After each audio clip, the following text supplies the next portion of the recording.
देखिए, कपिल सिब्बल साहब एक बहुत ही सीनियर और एक्सपर्ट लॉयर हैं। मैं इतना ना काबिल हूं ना उतना सीनियर हूं, मगर मैं आपके सामने जरूर ये बात कहूंगा कि जहां तक बाबरी मस्जिद और राम मंदिर के केस का सवाल है, वो आस्था की बुनियाद पर फैसला नहीं होगा, वो टाइटल सूट है और एविडेंस की बुनियाद पर होगा।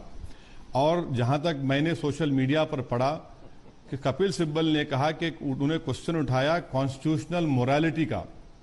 मैं आपके सामने एक एग्जाम्पल देना चाहूंगा कि जब जैन मजहब के संतारा का मसला आया, राजस्थान हाईकोर्ट ने कहा कि इसका जैन मजहब के एसेंशियल रिलीजियस प्रैक्टिस से ताल्लुक नहीं है और उसको अनकॉन्स्टिट्यूशनल करार दिया।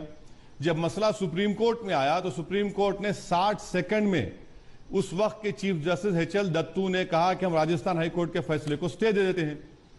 अब हमारा सवाल यह है कि जब संतारा के ऊपर सुप्रीम कोर्ट स्टे दे देता है और फिर लखनऊ हाई जो फैसला आया बाबरी मस्जिद राम मंदिर का, वहां पर कह दिया कि आस्था के ऊपर है, जो मैं नहीं मानता उसको, क्योंकि वो टाइटल सूट है। तो ये चीजें हैं जिसका देखना बहुत जरूरी है संजीदगी से। क्योंकि एक बात समझिए कि मिसाल के तौर पर प्राइम मिनिस्टर ने किसी फंक्शन में कहा कि हमने कई लाख साल पहले प्लास्टिक सर्जरी को इवॉल्व कर दिया।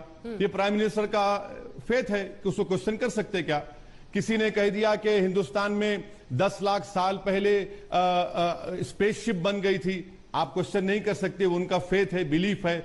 जब प्राइम मिनिस्टर ये कहते हैं कि 20 लाख साल पहले प्लास्टिक सर्जरी हमने इन्वेंट की, जब कोई कह सकता है कि हमारे पास स्पेसशिप थी, उस वक्त हेलमेट था, तो ये तमाम चीजें, हिंदुस्तान एक यूनिक मुल्क है। हिंदुस्तान कोई यूरोप की तरह या अमेरिका की तरह या कोई पाकिस्तान की तरह नहीं है। यहां पर हमा किस्म के लोग रहते हैं जिनके मजहब के बिलीव्स हैं, कल्चर है, उसको एक्सेप्ट करना पड़ेगा। यही तो हिंदुस्तान की खूबसूरती है।